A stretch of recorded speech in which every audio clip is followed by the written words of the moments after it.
Welcome to episode 11 of Sitting in Strange Places with Jeremiah. Let's talk about silence. For a long time, I didn't allow there to be any silence in my life at all. I thought silence was a sign of lack of input, lack of things to do, boredom, and being lost or confused. So there are a lot of different types of silence. There's silence in a conversation when you're talking with someone else.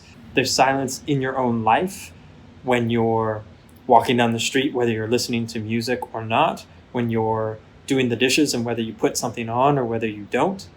Then there's silence in your mind as well. Silence in allowing your thoughts to play out, in listening to the way that you're thinking, in trying to understand the way that you feel or the way that you want to feel or the things that you want to do, understand why you feel that way, allowing that space to exist between what you feel and what you want to do versus what you actually do. There's that silence as well. Many people go about thinking, just like I did at one time, that silence is not a good thing. In fact, sometimes a bad thing. For instance, one of the most common things that I encounter on a day-to-day basis is people's inability to allow there to be silence in a conversation. So let's say that you're sitting with someone and having a conversation and they're saying something and you're saying something and they're saying something. Normally that tit for tat continues on and on and on until you both part ways or you both are stuffing food in your mouth, something. The movie starts playing, whatever might be happening. But there's a whole treasure trove of getting to know that person better and of things that neither of you will be able to say with just words if you allow there to be silence. For instance, if you're going tit for tat and the person you're speaking with stops their thought, normally you would immediately pick up and continue because it's your turn.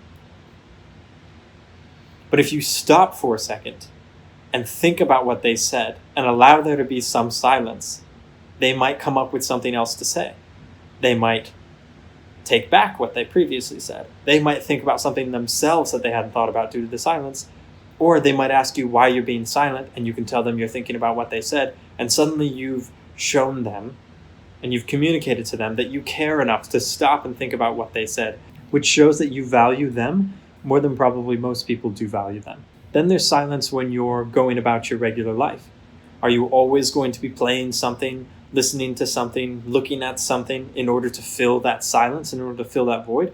Or will you allow some time where you have nothing but your own thoughts? That's terrifying. We all know how terrifying our own thoughts can be. But if you allow there to be some space, you can start to work through things that you did not even know you were stuck on. You can start to make peace with things that you didn't know were bothering you. You can start to have a clarity of thought about things that are troubling you in the future that you need to do or get done or accomplish or see. And all of that can lead to the silence of mind in the moment when you allow yourself to be able to detach yourself from reactions and become more constructive with the way that you deal with life, as opposed to reacting to everything that happens around you and that happens to you. Rather, you can understand why you feel a certain way and make a decision from there as opposed to just reacting. All of these ways are different methods or different manners of practicing putting more silence in your life.